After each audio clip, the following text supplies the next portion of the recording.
vamos a tocar el tema de derecho de la cultura, pero orientado a lo que son las controversias y el arbitraje. Ah, ahí.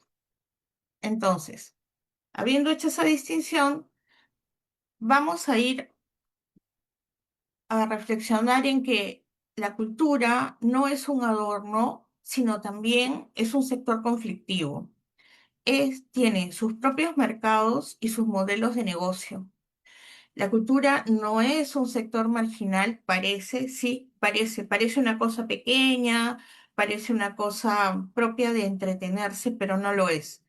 Es, al día de hoy, gracias a la tecnología, es además una industria global de dimensiones comparables a algunos de los sectores económicos más grandes del mundo. Analicemos un poco. Estas son unas cifras de UNESCO de un informe de este año que se llama Reshaping Policies for Creativity.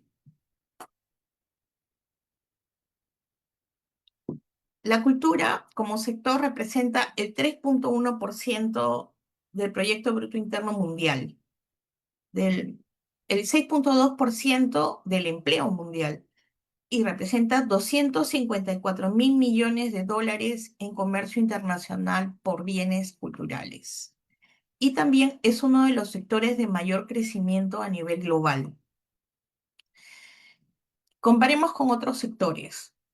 Las industrias culturales y creativas, como señalé, tienen el 3,1% del PBI mundial. El turismo rodea el 3%. Estas son las cifras de este informe UNESCO. Alrededor del 3% del PBI mundial. La agricultura se mueve por el 4%. La industria automotriz, 3%. Telecomunicaciones, entre 2 y 3. El sector farmacéutico, entre 1,5 y 2%.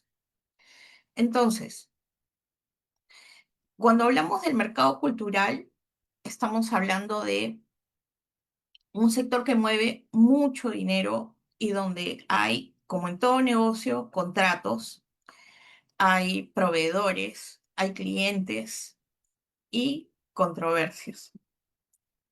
Luego, si echáramos una mirada tradicional al- a la cultura, primero nos encontraríamos con el arte, ¿no? El arte que además tiene un revestimiento como activo financiero.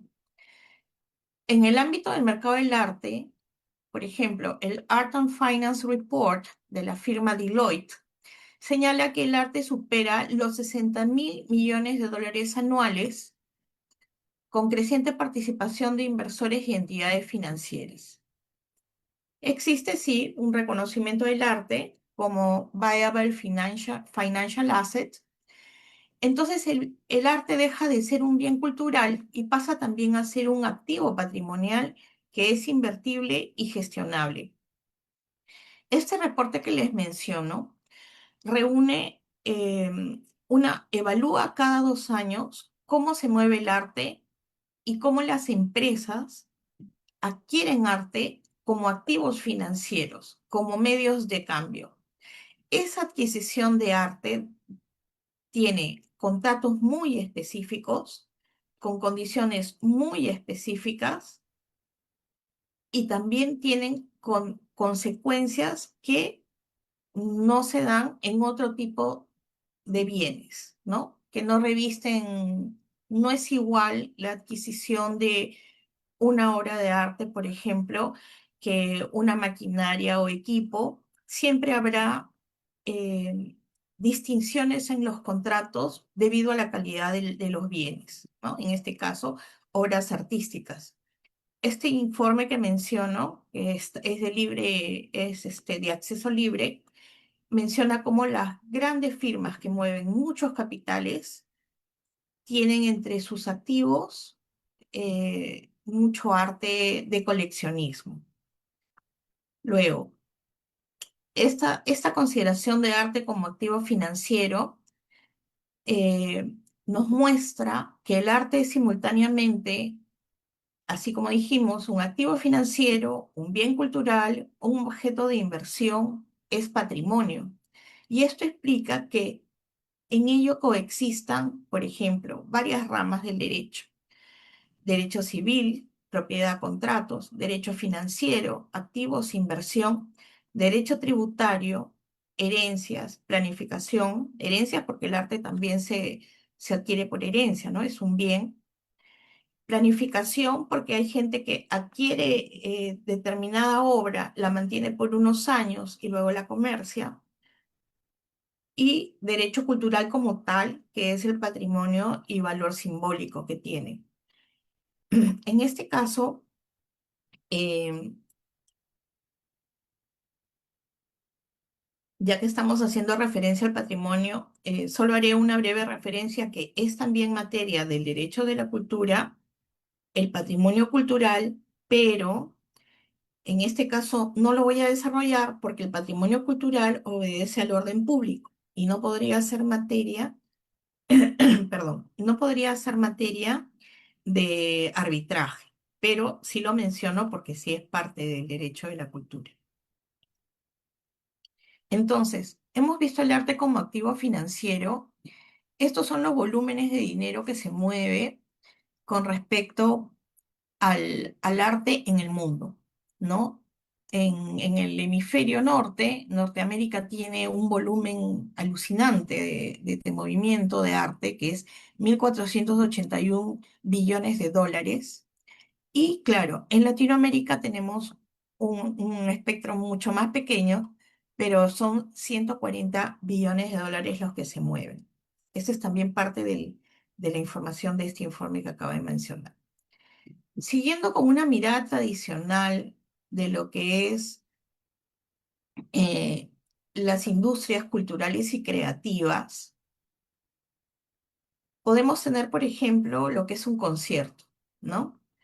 En este caso, el concierto de Bad Bunny, por ejemplo, no es mi cantante favorito, pero lo pongo de ejemplo por el impacto que globalmente estamos teniendo con la cultura. Como señalé hace unos minutos, el crecimiento es exponencial. Entonces, analicemos qué pasó con sus presentaciones en Puerto Rico. Creo que ofreció entre 10 y 12 presentaciones. Esas presentaciones generaron un impacto económico superior a 200 millones de dólares, acompañado de niveles de ocupación hotelera cercanos al 100% y un incremento significativo del turismo internacional. Este tipo de impacto económico conlleva una red de relaciones jurídicas que incluyen contratos de producción, logística, transportes, servicios turísticos, derecho de autor, licencias, patrocinio y distribución de ingresos. Son todos esos bienes y servicios que un concierto actualmente moviliza. Ahora, tenemos también, y dejando de lado la parte tradicional de la cultura, me voy a enfocar en lo que corresponde a los nuevos mediadores culturales, el uso de la inteligencia artificial y las redes sociales. Los nuevos mediadores culturales, ¿quiénes son? Antiguamente, los mediadores culturales eran, por ejemplo, los dueños de galerías, los dueños de teatros, los dueños de mm, los mecenas, por ejemplo, las personas que patrocinaban el arte, comprándole sus obras o financiando la actividad artística de alguien sobresaliente, ¿no? Podemos remitirnos a lo que era, por ejemplo, los Médicis, eh, que financiaban a los grandes artistas del Renacimiento, por poner un ejemplo. Pero en la época de hoy, nuestros nuevos mediadores culturales son los streamers, los youtubers. Ellos son los que fijan actualmente la pauta de qué consumimos culturalmente. Ese consumo, esos bienes, algunas veces serán de calidad, otras veces no. Algunas veces estarán sustentados en, en estudios, en conocimiento, otras veces no. Eh, por eso tenemos cosas como las fake news, tenemos alguien que simplemente se sienta y habla a veces sin base de lo que está expresando, Otras veces sí se nota un trabajo por detrás, que se apoyan en lo que van a decir, tienen referentes, ¿no?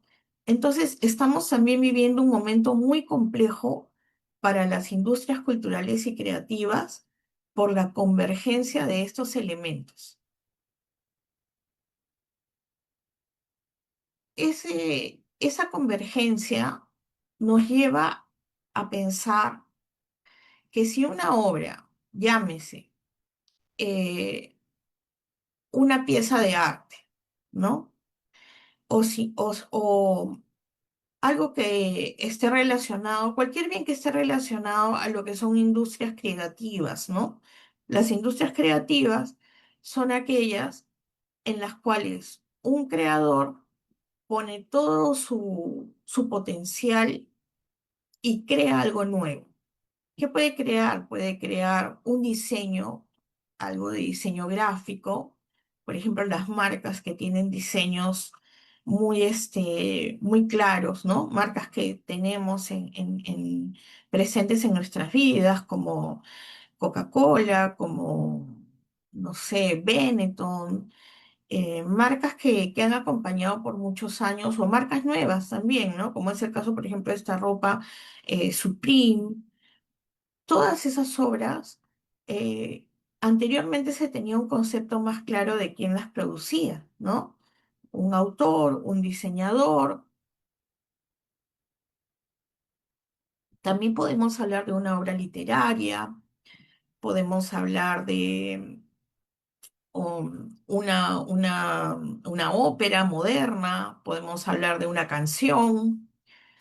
eh, en general, todo lo que sea bienes y servicios relacionados a la creatividad.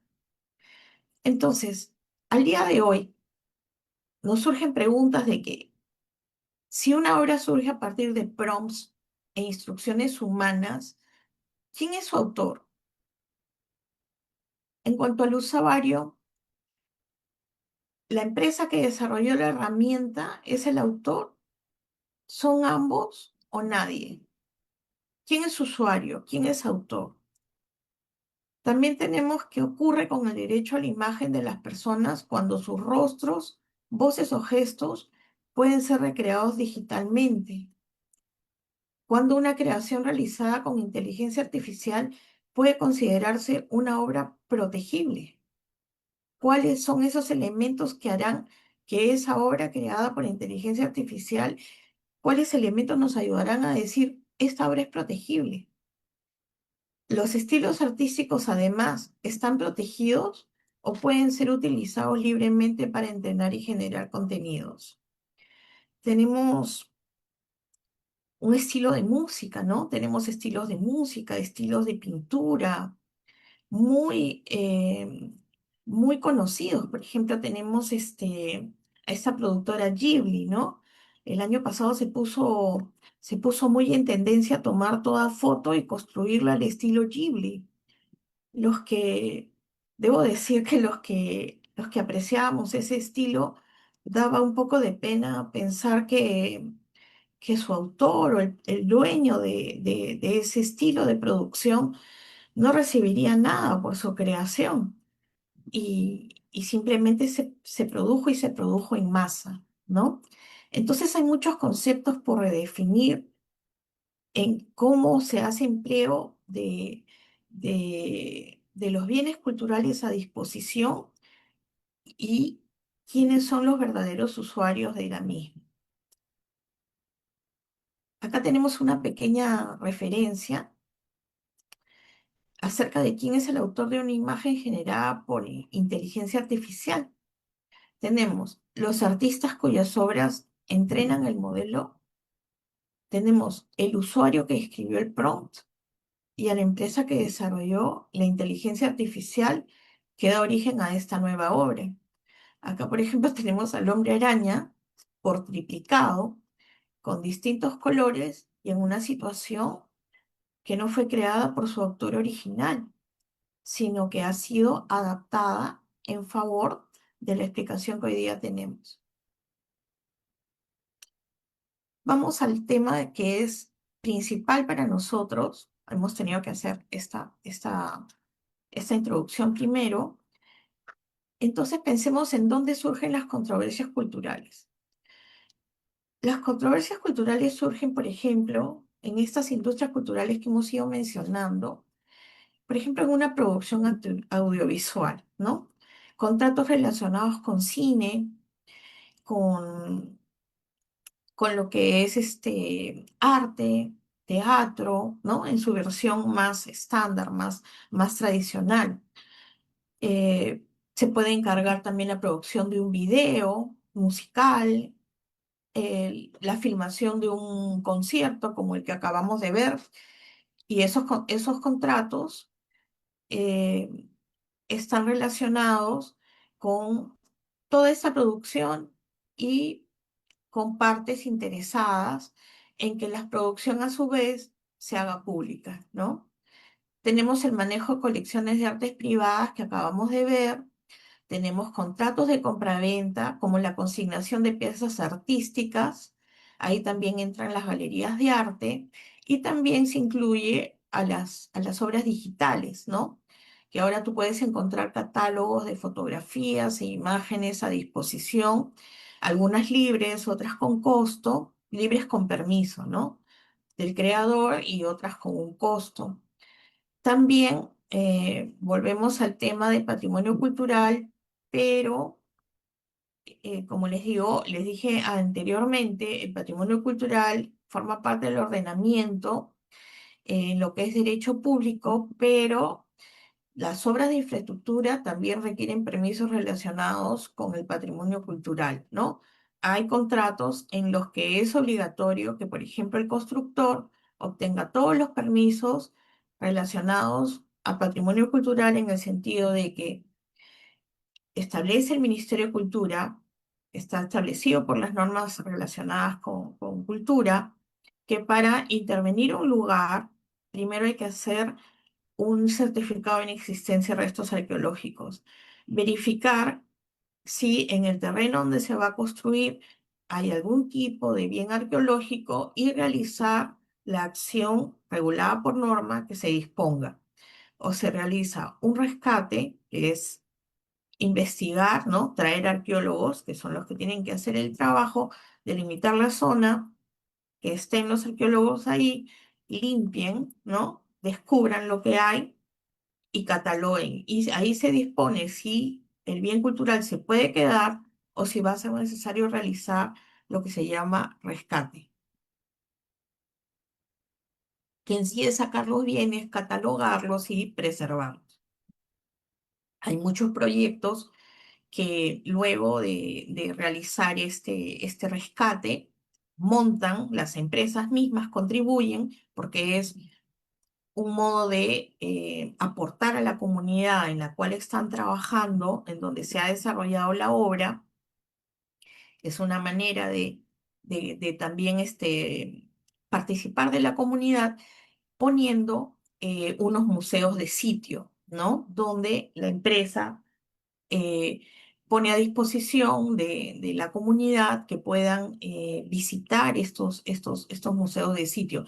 Yo considero eso muy importante porque generalmente parecen cosas incompatibles, incompatible construir y quitar esos bienes de ahí, pero ponerlos en valor muchas veces hubiera sido, con ponerlos en valor me refiero es ponerlos así en un museo de sitio, organizar después una exposición, un, un, un, un, un- hacer un correlato con el presente, la comunidad, su pertenencia y el pasado de donde venimos, ¿no? Eso es un tema un poquito más complejo, pero de todas maneras quiero mencionarlo porque en obras de construcción es cosa de todos los días también tener estos trabajos de identificación arqueológica, ¿no?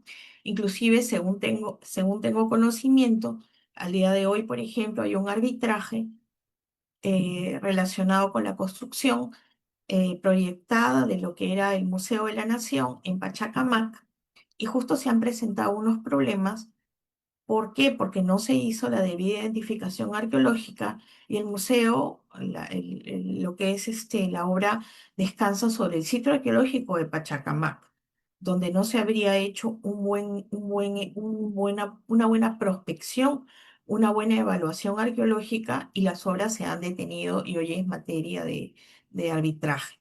Pero bueno, pasemos, sigamos. Tenemos entonces contratos relacionados a todas estas industrias de cultura y tenemos también los conciertos y festivales, las plataformas digitales y streaming y a los streaming como nuevos mediadores, nuevos actores, nuevos contratantes. Citando a Gary Bourne, que creo que es ampliamente conocido por muchos de nosotros los que estudiamos y nos dedicamos a escribir y a trabajar también en el tema arbitral, rescato esta entrevista que ofreciera, ¿no? Su declaración a través de una entrevista que ofreciera en el año 2017 y señala Gary Borg con respecto al arbitraje, que el arbitraje, lo voy a leer, es un poco seductor en el sentido de que se presentan las más extraordinarias variedades de problemas a someter en un arbitraje. Y lo cierto es que con el arbitraje se tiene la oportunidad de pensar sobre controversias en cualquier parte del mundo, sobre cualquier cultura jurídica, en cualquier tipo de industria, con personas de toda clase, que tienen todo tipo de motivaciones y a los que se llega a menudo sin restricciones legales o culturales, con los más sensibles y efectivos mecanismos de solución de controversias. Pensemos en contratos que se dan al día de hoy y que todavía no encuentran una legislación desarrollada, ¿no? El arbitraje puesto en un contrato, por ejemplo, audiovisual al día de hoy, puede permitir que si se presenta una controversia, haya actores especializados, haya especialistas que puedan emitir opinión sobre la controversia surgida de un contrato de esa naturaleza por la especialidad. Vamos a seguir. Entonces, ¿por qué el arbitraje para solucionar controversias en materia cultural? Es la especialización, la confidencialidad, el poder elegir los árbitros, la flexibilidad procesal, el soft law, entendido como ley entre partes, traer reglas de mercado. Como mencionamos, el mercado cultural es un mercado que tiene sus propias reglas, sus propios matices. Ese sería parte de soft law, la práctica que hacen los actores de los mercados culturales cada día. Y además vamos a tomar en cuenta que los bienes culturales, ya sean, perdón, bienes o servicios culturales, tienen un valor económico, un valor simbólico, están relacionados a la reputación del productor de ese bien o servicio, a la autoría y a la sensibilidad cultural. No porque, en mi opinión, una persona venda una obra se desliga automáticamente de ella. Inclusive así lo establece la norma, porque la, la obra en sí tiene que ver mucho con la actividad del autor que la creó a lo largo. Vemos obras al día de hoy de muchos tipos.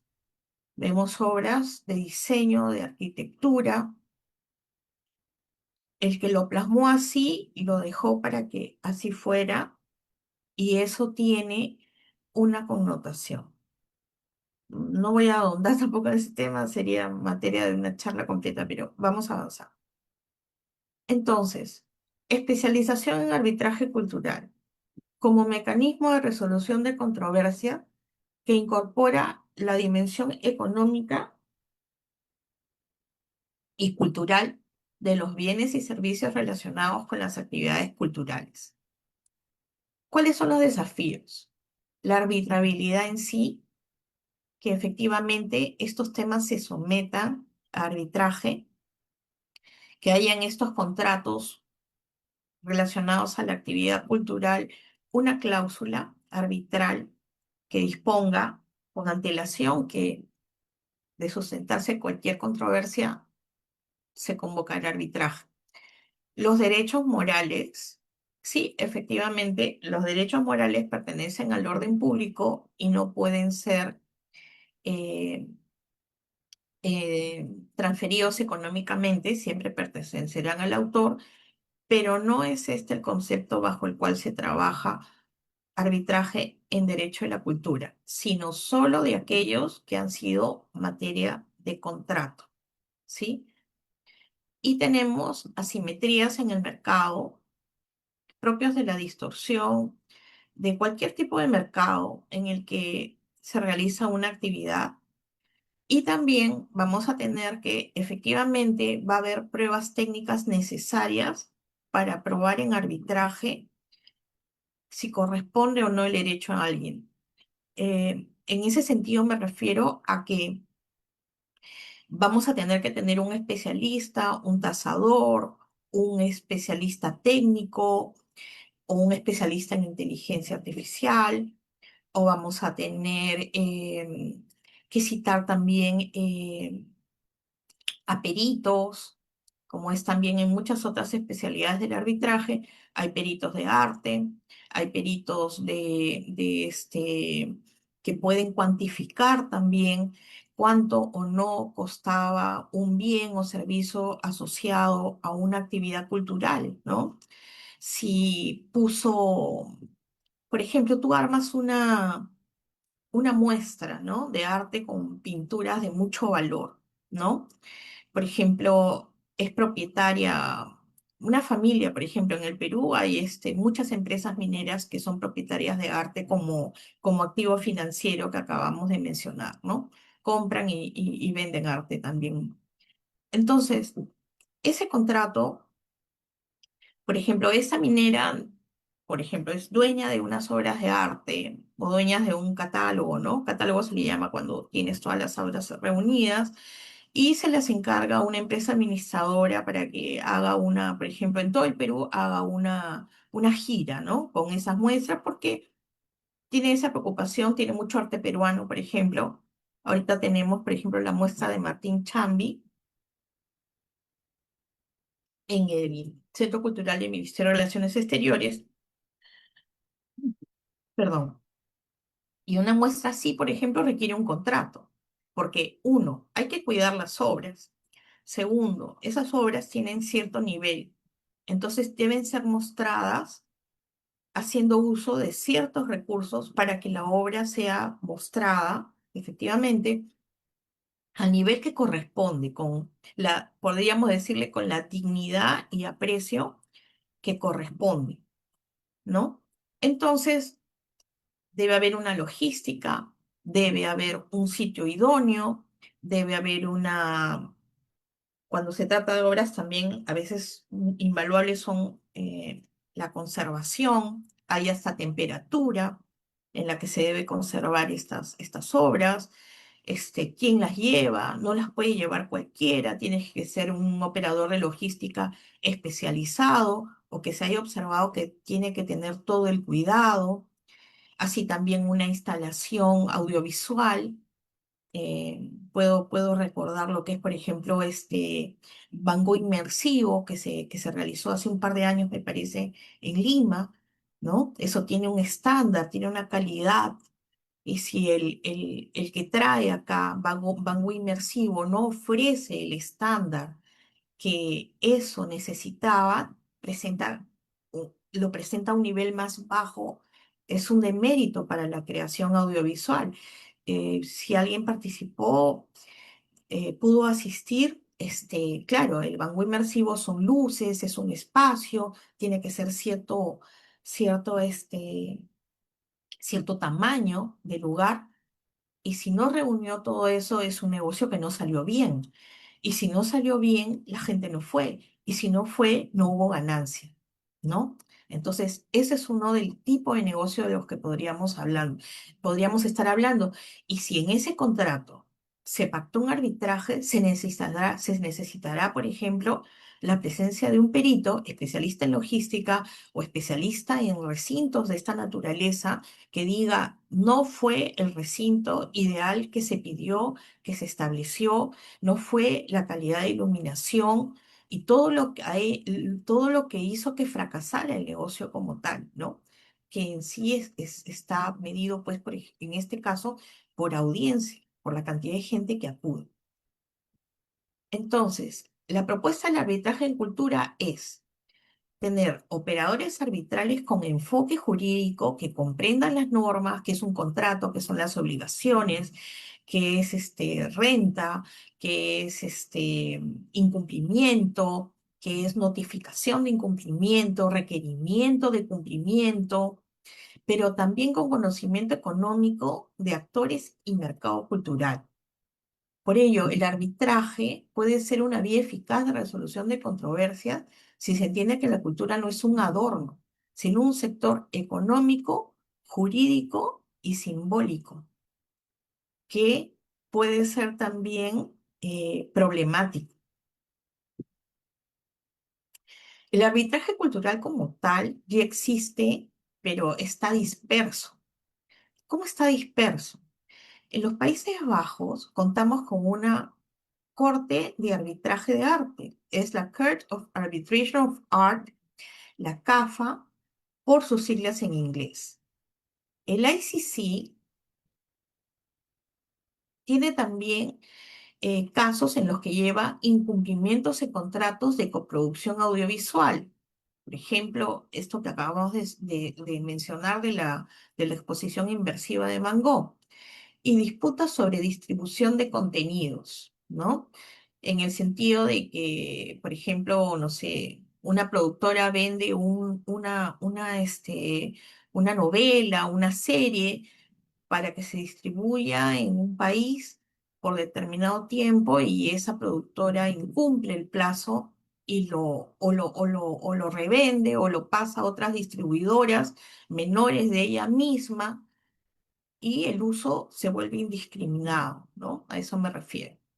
Después, el WIPO, el World International Property of, de Derechos de Autor, también evidencia el uso del arbitraje en la producción, distribución y explotación económica de bienes culturales. Hay laudos arbitrales sobre estas materias. Y en modo general, debo mencionar, hay un estudio en Madrid, España, que tiene un área de práctica de derecho a la cultura específico y se encarga de llevar arbitrajes relacionados con industrias culturales y creativas. Ujú. Y bueno, eso es lo que les quería comentar el día de hoy. Me parece que es un tema interesante, me parece que es un tema que tiene mucho por crecer, como siga creciendo lo que es la industria cultural y creativa.